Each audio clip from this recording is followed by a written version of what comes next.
Que tal, bo día, benvidas, benvidos a unha nova edición de Cero a 100, un novo curso no que imos a seguir centrados na ciencia e na tecnoloxía. Hoxe estamos en Ourense, no IES Blanco Amor, e imos a chegarnos a un centro de investigación que está aquí, nesta cidade, Aerolab, que depende da Universidade de Vigo, e dende aquí en Ourense están centrados en sistema de transporte aéreo, drones, incluso tecnoloxía aeroespacial, e mellor que eu fale moitas cousas que non sexan moi precisas, o mellor é que entre Higinio González, que é o investigador principal de Aerolab. Benvido, Higinio.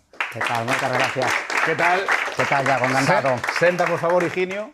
Bueno, hoxe é un día especial para Higinio, porque, ademais de que vai falar un pouco de Aerolab e do que é a súa labor docente como catedrático da Escola de Enxeñería de Aeronáutica e do Espazo, hoxe volves ao que foi o teu instituto. Exactamente, volvo aquí ao Blanco Amor, pois, bueno, 30 anos despois, máis ou menos. Eu estuve aquí entre o 92 e o 96 como alumno, veciño da Ponte tamén, e, bueno, pois sí, é un momento especial, a verdade, pois eso, despois destes anos, pois volver aquí.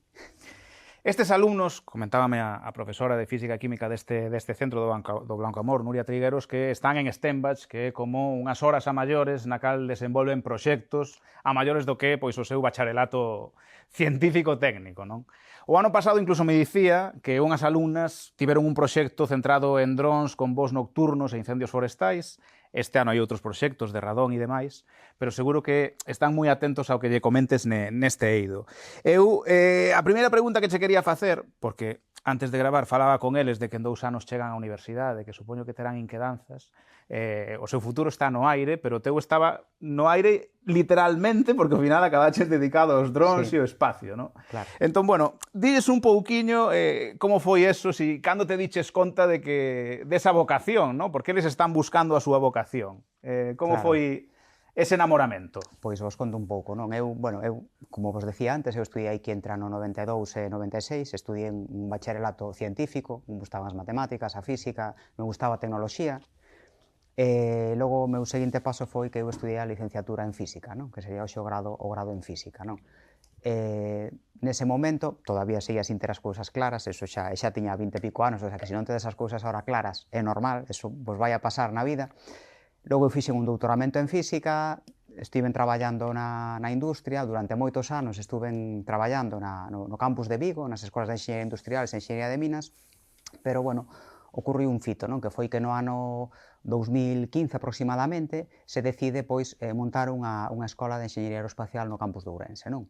Eu xa, bueno, un pouco xa naquele momento no campus de Vigo, eu xa estaba traballando no ámbito das aeronaves non tripuladas, as usábamos para facer, fomos dos primeiros, eu fun unha das primeiras promocións de pilotos de drones de Galicia, fomos creo que dos primeiros en empezar a usar esas aeronaves para inspeccionar cousas con cámaras, e xurdiu a oportunidade aquí da escola, non?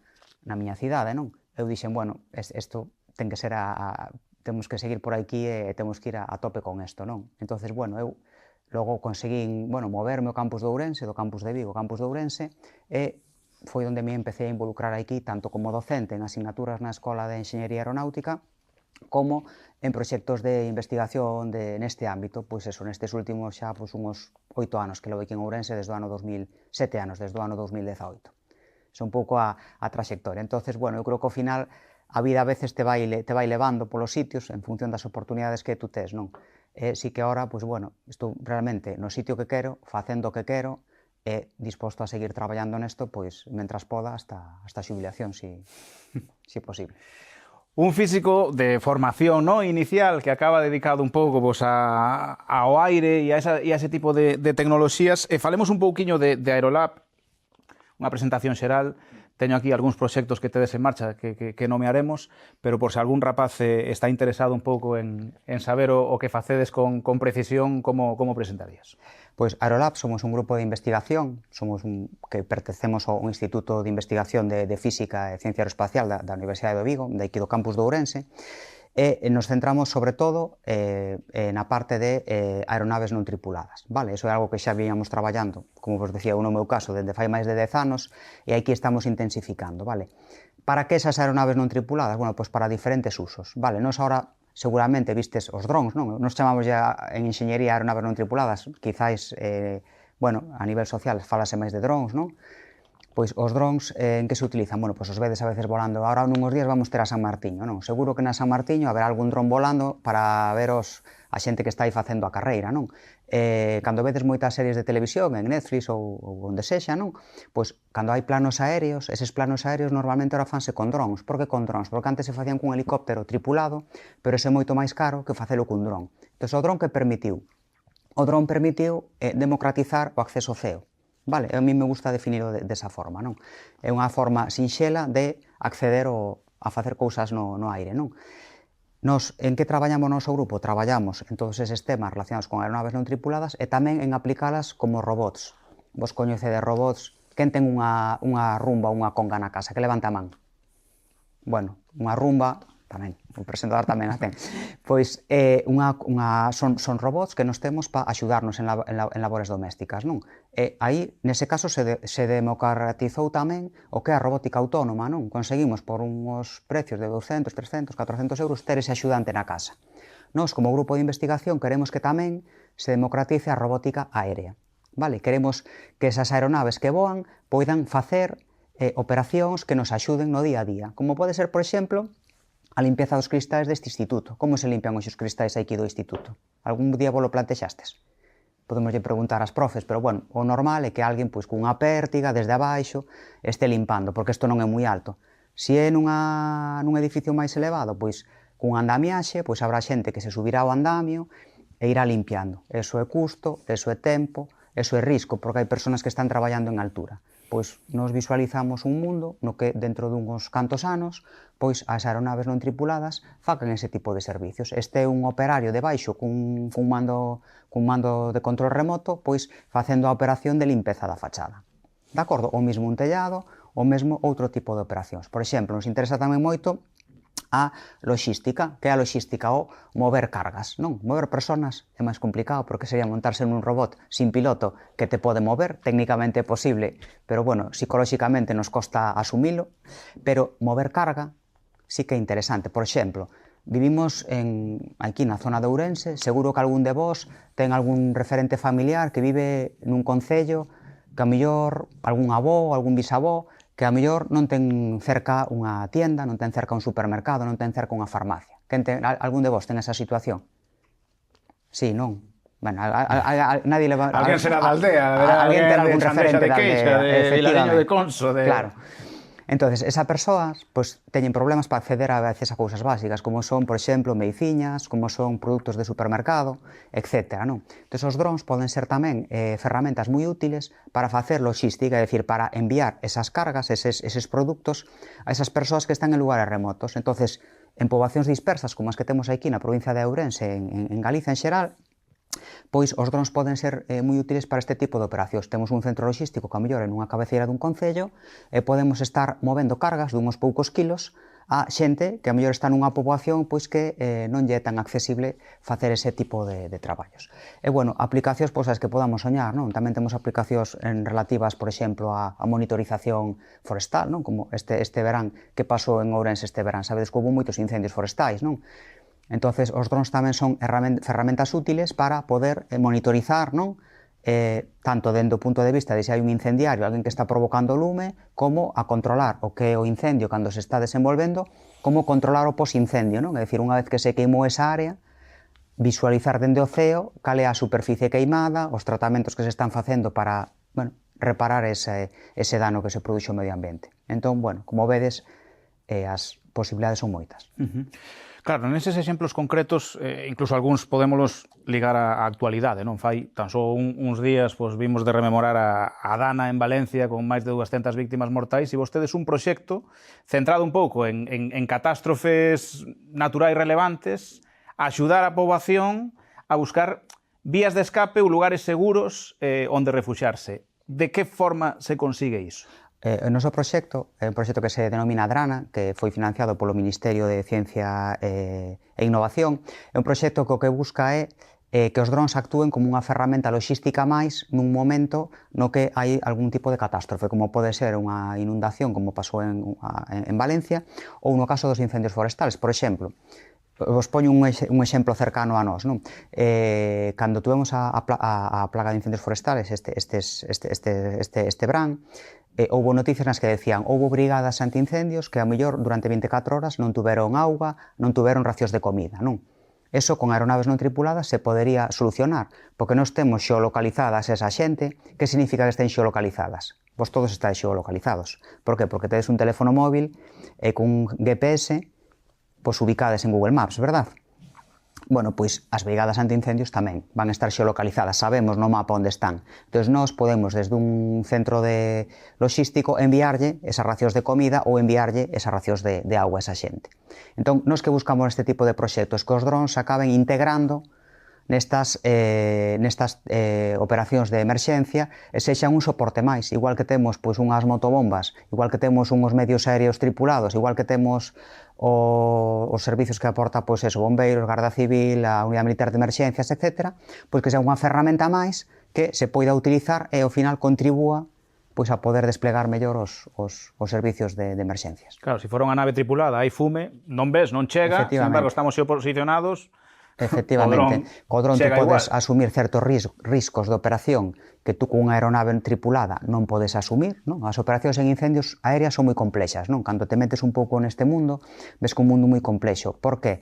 Porque os incendios forestales teñen meteoroloxía propia, eso que quere decir que debido ao calor que se desprende cando está combustionando a materia forestal, pois aí se producen correntes convectivas, é dicir, aire que ascende. Entonces as aeronaves, bueno, aí van movéndose como poden, vale? En entornos a veces de baixa visibilidade, porque hai fume, e hai outra problemática, que é a problemática nocturna. Se vos fixades, cando se opera un servicio de extinción sobre un incendio forestal, os medios aéreos só actúan típicamente de día. Por qué? Porque pola noite é peligroso voar, porque non hai referencias visuales, vale? Pode haber un cable de alta tensión, pode haber unha montaña ca que non se conte, pode haber árboles altos cos que non se conten, etc. Entón, limita o tempo de operación, porque o incendio sigue traballando, o incendio sigue se estendendo pola noite. Entón, todo o que sexa poder contribuir bueno, neste tipo de operativas a melloralas, pois entendemos que é positivo. É máis algo que, bueno, na provincia no que estamos, pois eu creo que moi ben acaído.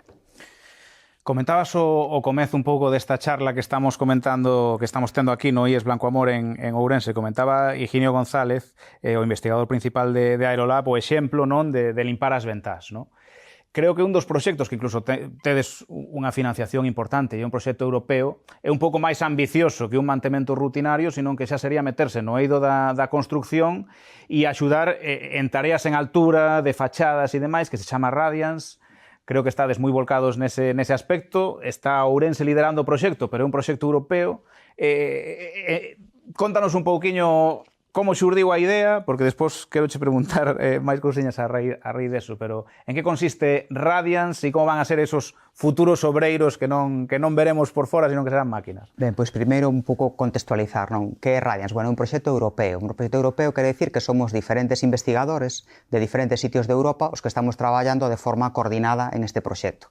Quen aporta a financiación? Pois aporta a Comisión Europea, vale? Igual que aportamos fondos FEDER a veces ou fondos europeos para arreglar un polideportivo, tamén hai fondos europeos para tarefas de investigación. Neste caso, dende o campus de Ourense, dende Aerolab, dende o noso grupo de investigación, estamos actuando como coordinadores desta rede de investigadores que estamos traballando neste proxecto. Un proxecto de 4 millóns de euros, no que uns 500.000 euros os executamos aquí no campus de Ourense. Que pretendemos con este proxecto? Pois é contribuir á robotización do sector da construcción, vale? Con diferentes vertientes terrestres e aéreas. E nos estamos centrando aquí en Ourense na parte da robotización aérea do sector da construcción. Algún de vos ten algún familiar, algún parente, algún que traballe no sector da construcción? Un pai, un primo? Ben, é habitual, non? Todos temos, ou se non, todos contratamos algunha vez unha obra ou vemos unha obra cando vamos por a rúa, non? Este é un sector que se enfrenta a diferentes problemas. Un dos problemas que temos actualmente é a falta de man de obra, é un sector duro, entonces non hai moita xente que non quere traballar neste sector. É un sector que tradicionalmente non está moi robotizado. A diferencia de outros sectores como a automoción, tú entras hoxe nunha planta de automoción e ves un montón de robots que están traballando ali na planta en colaboración cos humanos. Eso é o mundo que vades vivir, vale? Os robots van a andar por aí. non pasa nada, non lle hai que ter medo, hai que aproveitar as oportunidades.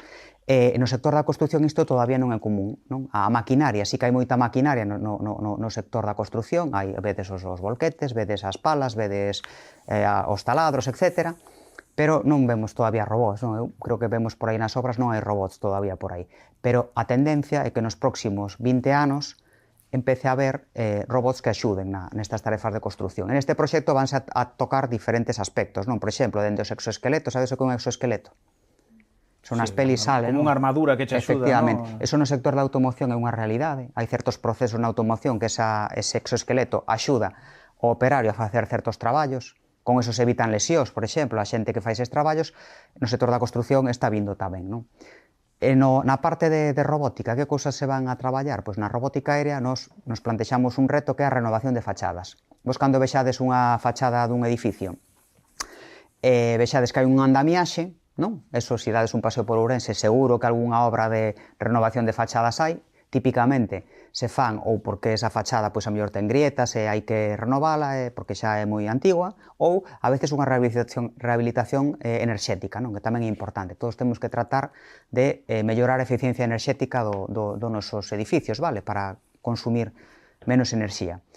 Pois para esas renovacións hai que facer unha serie de operacións, hai que pôr placas de material aislante, hai que limpiar, hai que pintar, etc. Non? Entón, nós o que intentamos neste proxecto é que a robótica aérea contribúa a realizar este tipo de operacións.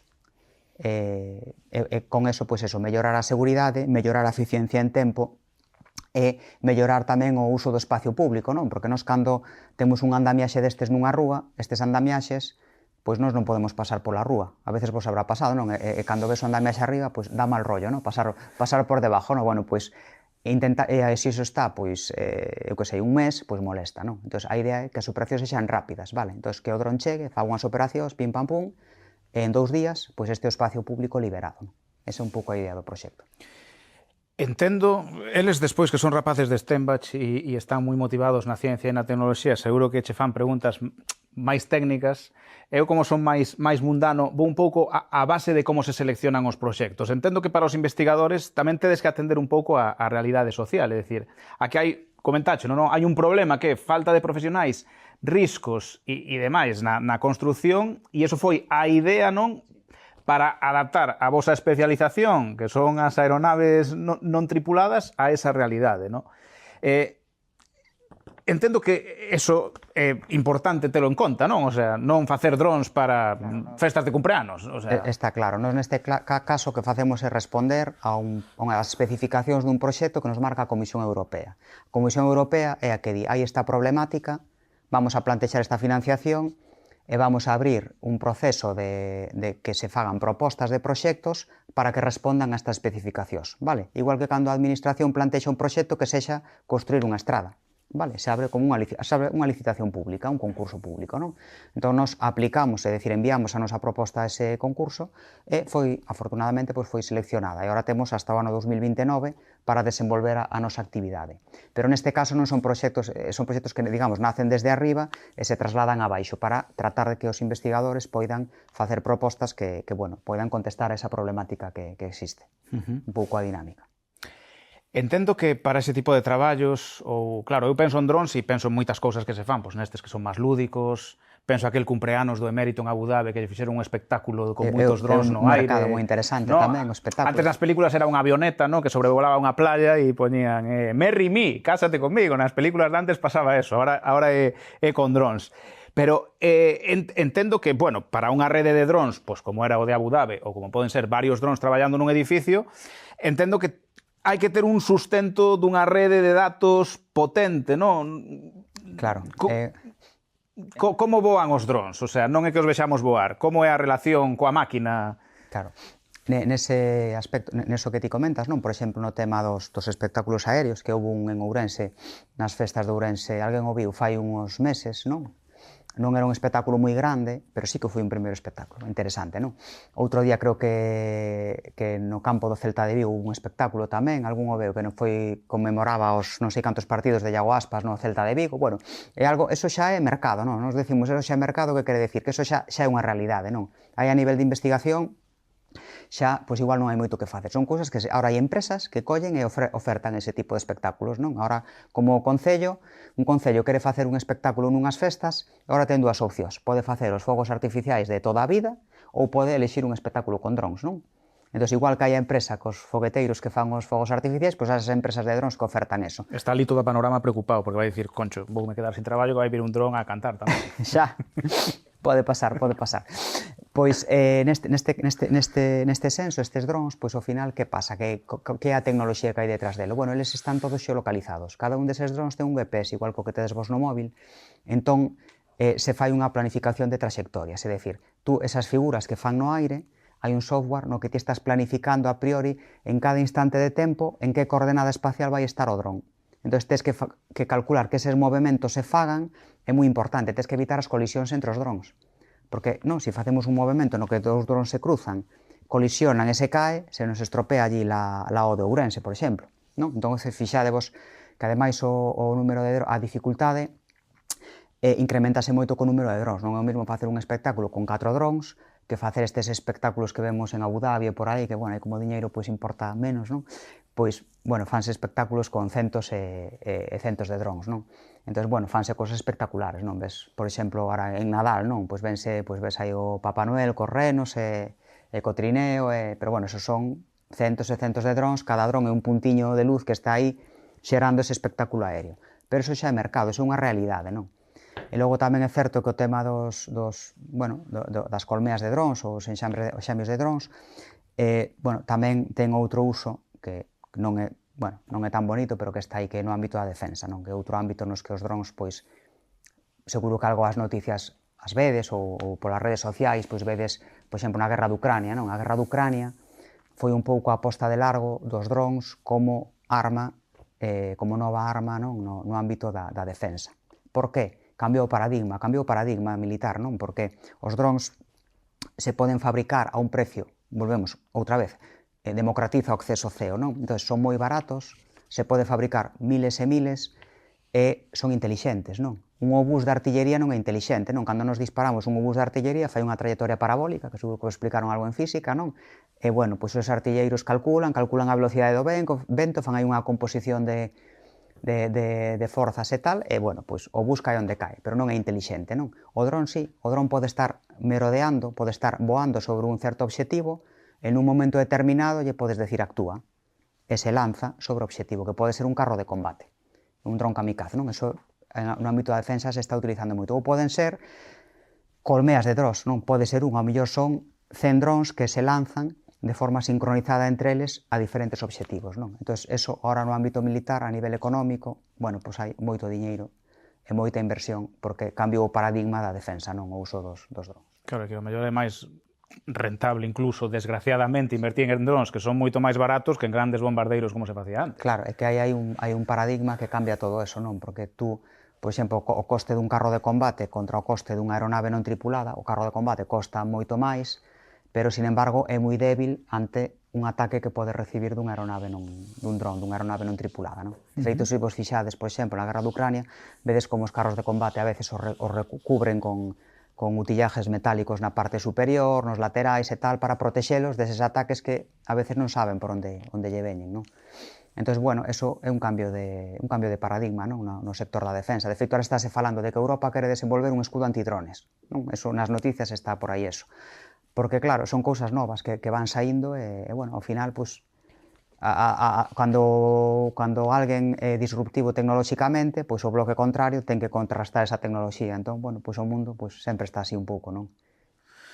Por poñer outro exemplo en Aerolab ligado ao tema dos drons, que entendo que xa teñen que ser bastante complexos, tedes un proxecto que é Eagle, no cal servirían os drons de cara a eólica mariña, que cada vez, bueno, a demanda de enerxía cada vez é maior no mundo e xa a eólica xa se está trasladando ao mar, e ligado un pouco co tema dos riscos que nos dicías, no caso das fachadas, tamén estades pensando nun sistema para que sexan os drons os que fagan as tarefas de mantemento deses parques da eólica mariña. É outro posible uso. Exacto. E que naceu aquí en Ourense esa idea. Sí, naceu aquí en Ourense a idea. Aquí sí que é certo que un proxecto en colaboración co campus de Ferrol, a Escola de Navales, tamén Campus de Ourense, en este caso un centro de investigación de Sevilla, e aquí o que facemos é, bueno, pois traballar cas aeronaves non tripuladas cos drones, para facer tarefas de inspección, como ben comentábamos, de parques eólicos offshore, parques eólicos no mar.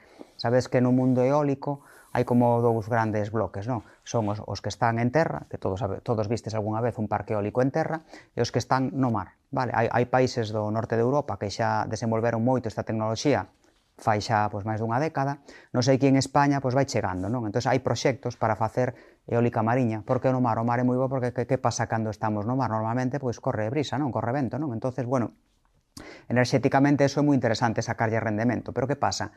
Que son uns sistemas moi grandes, estamos falando dunhas torres de máis de 100 metros de altura, entón facer traballos de mantemento aí, volvemos ao de sempre, non hai moita xente que queira desenvolver ese tipo de traballos, porque tes que estar ali, bueno, colgado aí cun arnés, cunha corda, etc. E, bueno, pois eso, inda que che paguen moito, non hai moita xente que queira. Entonces é outro sitio no que ten moito senso a robotización, vale? Entón, na medida do posible, si robotizando podemos contribuir a inspeccionar ese tipo de parques. Cando decimos inspeccionar, é dicir, bueno, se teñen algún problema, non? Se hai algunha grieta ou hai que renovar unha pintura ou que sea, pois ver o que pasa e actuar sobre a superficie, é dicir, pois facer pequenas operacións de mantemento, non? Pois bueno, aí a robótica aérea eu creo que tamén é moi interesante, podemos, bueno, tratar de contribuir que a futuro esas operacións cos humanos non nos costa facer ou non queremos facer ou non facemos tan ben ou teñen moito risco, pois parece que ten lógica que as acabe facendo unha máquina, non? Entonces, pois neso estamos tamén.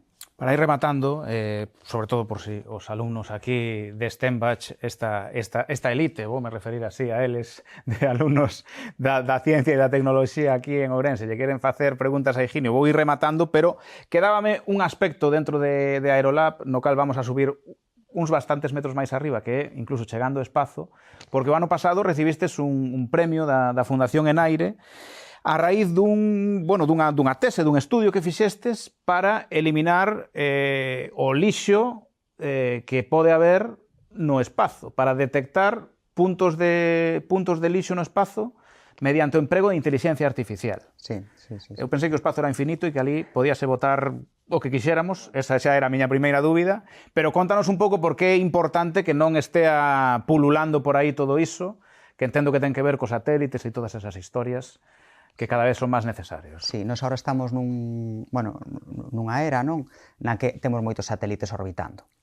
Vos tedes un teléfono móvil, tedes a vosa posición GPS, por que? Porque hai satélites de navegación que vos están dicindo onde estades. Hai 4 constelacións de satélites de navegación, hai satélites europeos, americanos, chinos e rusos, vale? Bueno, pois aí hai moitos, pero aparte hai satélites de comunicacións, hai satélites que se dedican a outro tipo de facetas, non? Que pasa? Que os satélites teñen un tempo de vida, non? Cando ese tempo de vida se agota, se converten en basura espacial. Eles quedan por aí, non? A veces podense intentar retornar e que se desintegren á Terra, pero a veces, pois bueno, van quedando cousas por aí, non? Un pouco o que comentábamos antes era unha contribución para tratar de axudar a retirar basura espacial, non? Digamos que sería como é un proxecto moi, bueno, que está lexos, non son consciente, non moi lexos de que se poida chegar a facer, pero a idea sería como o camión da basura, non? Igual que vai recollendo polas nosas casas no contenedor de basura, do contenedor de lixo, perdón, vai recollendo as bolsas de lixo, pois a idea sería que, bueno, pois que houbera unha especie de camión da basura, unha nave espacial, que fora recollendo pois eso, restos de satélites ou satélites que ao mellor deixan de estar en operación, vale? E que contribuíra, pois, a desfacerse deso, non? Pois, bueno, isto digamos que xa é pensando moitos anos máis adiante, pero sí que é certo que a problemática existe, non? A problemática de que ao final isto, pois, agora Elon Musk xerou, non sei, lanzan os satélites a decenas, a centos de satélites, non? Antes había un lanzamento cada, non sei, tantos meses, agora hai lanzamentos casi todos os días, non? Entonces, bueno, ao final estamos metendo aí cousas nas órbitas que cada vez hai máis basura aí orbitando. E a basura é un problema, non? Porque logo podemos ter un satélite que este en servicio e a mellor unha basura, un trozo de basura espacial que teñamos por aí ou que sexa, ainda que sea pequeno, se impacta contra ese satélite ou avería e perdemos ese satélite de servicio. Os satélites son caros, cada satélite que lanzamos, pois hai moito esforzo aí detrás e moito diñeiro, entón temos que tratar de conservar eso é que estén uns anos en operación, vale? Todos os satélites se espera que estén 6, 7 anos en operación ou máis, non? Se un satélite se avería ao cabo de 3 meses, pois a inversión tan grande de diñeiro que supón, vale, é un problema despois para rentabilizar eso. Con Higino González fixemos unha presentación un pouco do que é Aerolab. Ele é o investigador principal deste centro do campus de Ourense ligado á Universidade de Vigo. E agora, se algún alumno ou alumna aquí no IES Blanco Amor quere trasladar algunha pregunta máis, algunha dúbida a este físico e catedrático da Escola de Enxeñería, pois adiante, levantades a man e preguntades o que queirades, tanto como chegou a onde está, que está pisando a terra, pero xa vedes que traballa moito no aire, levantade a man e preguntade o que queirades. Alguna pregunta? Quere comezar alguén por aí? Veña, pois por aí detrás. Pásalle o micrófono, compañeiro, que tes detrás. Como te chamas? Gabriel. Moi ben, Gabriel. Adiante. No teu campo de traballo podo imaginar que tes que, sea nun dron automatizado ou pilotado, tes que escribir moito código para que funcione. Preguntábame cales son os principales linguaxes de programación que se usan neste campo. Vale, pois aí te comento, mira, neste campo, nos, por exemplo, traballamos moito con un linguaxe que é Python. Python se lle ensina aos alumnos en primeiro de carreira, ou mellor, primeiro de grao, de Enxeñería Aeroespacial. Nos traballamos moito en Python porque hai moitas librerías de código, e logo tamén traballamos moito con MATLAB, que é un linguaxe un pouco de máis alto nivel, non? Pero tamén vos diría que o mundo da programación está cambiando, e vos o vades a visualizar nos próximos anos. Por qué?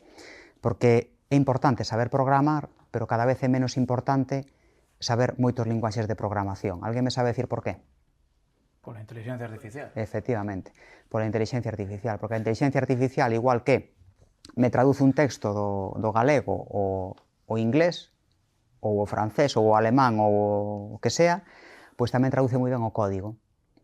Non pasa nada, non vos asustedes, eso é bo. Simplemente teremos que saber traballar con eso. Entón, sí que é bo que teñades estructuras mentais para saber programar, para entender como funciona unha máquina cando se programa, e despois, quizáis, o que tedes é que saber traballar con estas ferramentas. Entón, se eu teño unha cousa en MATLAB ou en Python e a quero traducir a C++, pois mo vai a facer a IA.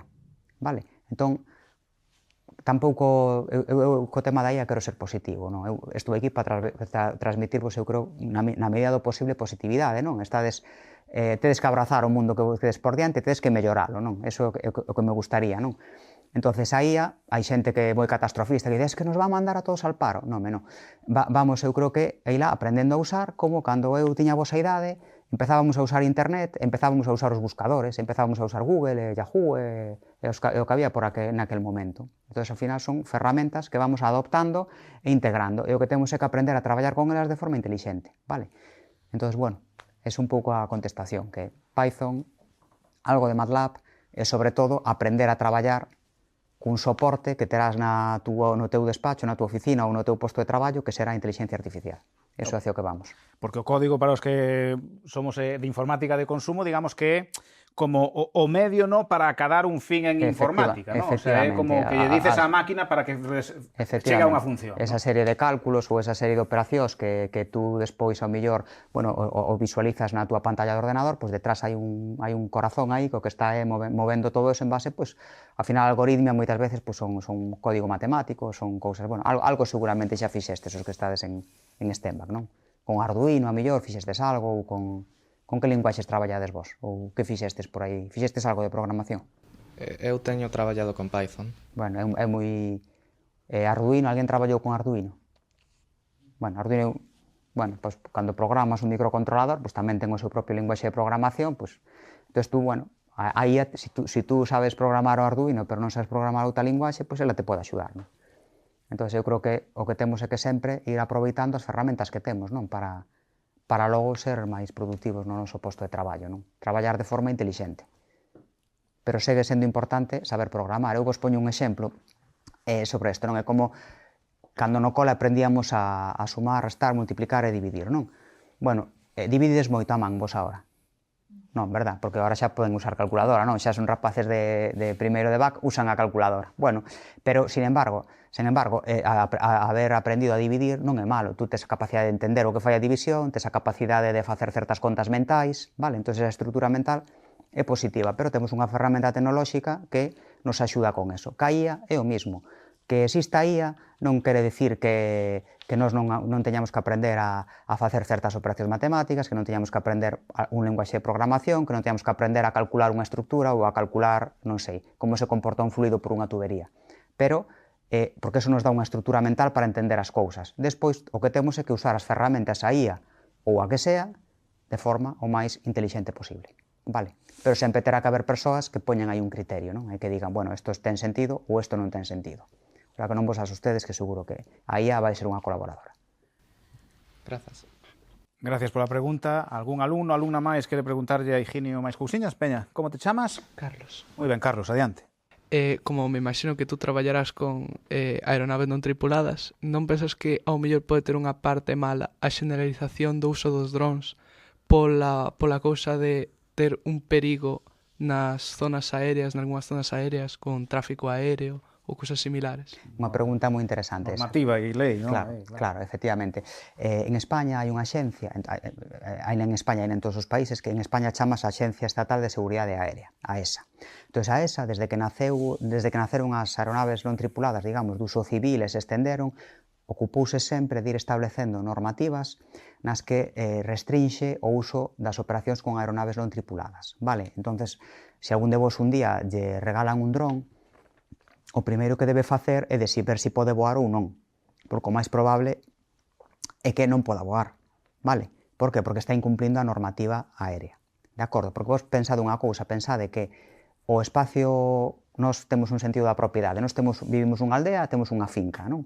Entonces, a terra desa finca, ese césped que nos plantamos, eso é noso como propietarios. O aire que hai encima desa finca, de quen é? De todos. Sí, de todos, e ten a competencia o Estado. Entón, tú non podes voar por riba da túa finca, non? Porque tú podes decir, non, esta finca é miña, aquí vou, teño, 10 hectáreas. Aquí vou nesta finca, fago o que me dá gana. Non. Desde que someter a normativa aérea.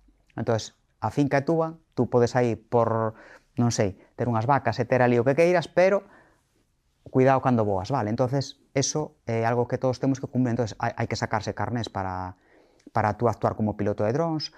Hai unha cousa que se chaman as operadoras de drones, que son as empresas que teñen que seguir unha serie de normativas, non? Igual que temos unha operadora que pode ser Iberia ou pode ser Lufthansa ou calquera outra operadora aeronáutica, nos drones é un pouco mismo. Hai empresas que fan operación deses drones e teñen responsabilidades legales. Hai que ter un seguro, non? Nos para voar un dron temos que ter un seguro de responsabilidade civil, porque se ese dron se avería e cae aí no medio da rúa na avenida de Marín, cae encima dun vehículo, ese vehículo ten un accidente, que pasa aí? Non? O choque con vehículo terrestre, eso está solucionado, cada un ten o seu seguro, pero se o accidente o provocou con o dron ten que ter un seguro, hai que ver aí que pasa. E logo, obviamente... Haberá que avisar incluso de que vas voar. Claro, dependendo do tipo de operación, pois tes que, digamos, as operacións sempre se clasifican das de que teñen menos risco ás que teñen máis risco, non? Hai tres clases, non? Categoría aberta, categoría específica e categoría certificada, non? Entonces, vas a categoría aberta é máis sinxela, categoría específica máis complexa, certificada máis complexa, non? Entón, dependendo de onde se encuadra a túa operación, típicamente se encuadra.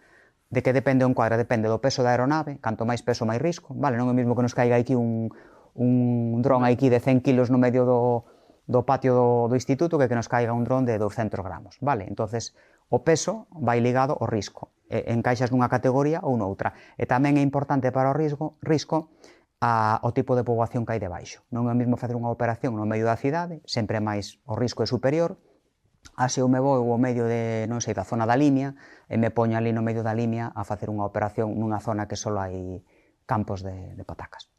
Vale. Entón, ao final, pois eso, a legislación está para limitar os riscos das operacións e para que non haxa accidentes. Eu sí que teño que dicir un pouco a experiencia destes anos todos que levo nesta historia, e que eu creo que funciona en xeral bastante ben, porque sí que se facemos un histórico, houbo moi poucos accidentes no uso de drones nestes anos, non? A veces, sempre as empresas queren operar máis, porque ao final é mercado, non? Canto máis operes, xeras oportunidades de negocio, pero bueno, sí que é certo que, polo menos, estáse operando dunha forma moi segura, non? Resoltas un pouco as dúbidas, non? Xa lle vas pedir aos reis un dron. Vale, perfecto. Bueno, pois moitas gracias por esa pregunta. Alguén máis quere a Higinio preguntarlle algunha cousa? O investigador principal de Aerolab que estivo hoxe con nós. Sí. Máis ou menos, cantos sodes aí e como se organizades para facer os proxectos? Nós somos no grupo Aerolab, somos 15 persoas agora neste momento nas que traballamos neste tipo de temáticas. Os proxectos nos vamos un pouco adaptando. Nos temos, digamos, dous tipos de persoas funcionarias, como a min, é dicir, somos empleados do Estado, como son os vosos profesores aquí no instituto, e logo temos a veces personal contratado que, dependendo da carga de traballo, temos máis persoal ou menos persoal. Entón, ese persoal vai depender de, cando nos temos os nosos proxectos, do volumen de negocio, digamos, que temos en proxectos. Se temos máis carga de traballo e temos máis proxectos, podemos contratar a máis personal deste tipo, e se non, pois a menos, non? Entón, bueno, hai un pouco, temos que axustar, ao final, inda que somos unha administración, non é tan diferente dunha empresa, non? Nos axustamos a veces a nosa carga de persoal, a nosa capacidade de persoal, a carga de traballo que temos no grupo de investigación. E entendo que sodes equipos multidisciplinares, non? Porque o mellor estes rapaces dicen, home, temos aquí un centro líder de investigación, pois haberá enxeñeiros, eso é moi importante. Si, eu, por exemplo, bueno, son físico, porque no seu momento pois, fun facendo esta trayectoria, digamos, porque xa son unha persona que xa ten uns anos, non? Pero pois, hai enxeñeiros aeroespaciales no meu equipo de investigación, hai enxeñeiros de electrónica, hai enxeñeiros informáticos. Entonces, eu creo que no mundo que vades a vivir a nivel laboral nos próximos anos, a multidisciplinaridade é moi importante, non? O mundo de sobre todo no ámbito da tecnoloxía, non? Ao final, hoxe un coche, non? Por exemplo, que é algo que todos montastes nun e coñecedes máis ou menos. Un coche fano perfis moi diferentes, non? Bueno, fano miles de personas ao deseño dun coche, non? Pero hai xente máis da parte mecánica, hai xente máis da parte electrónica, hai xente máis que está na parte de software, hai xente que está na parte incluso de química, non? Porque todo o tema de pinturas, de todo o tema das telas, todo isto, pois aí é importante, os plásticos, aí a química é importante. Entón, ao final é moi multidisciplinar, non? Entón, ao final, hoxe, facer un produto é moi multidisciplinar. Hoxe un enxeñeiro aeronáutico non é capaz de diseñar el solo un avión, porque os avións tamén levan software, tamén levan electrónica, tamén levan tal. Entón, ao final, son equipos moi multidisciplinares e vos ides ter que traballar nese ámbito, non? Nese ámbito moi multidisciplinar no eido da tecnoloxía, no que habrá xente de moitos eidos que colaboran para desenvolver proxectos.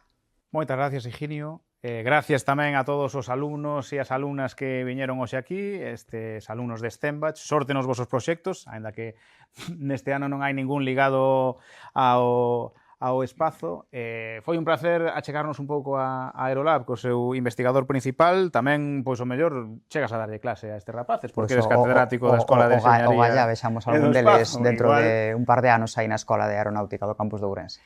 Pois nada, damos un aplauso a Higinio por estar hoxe aquí con nós.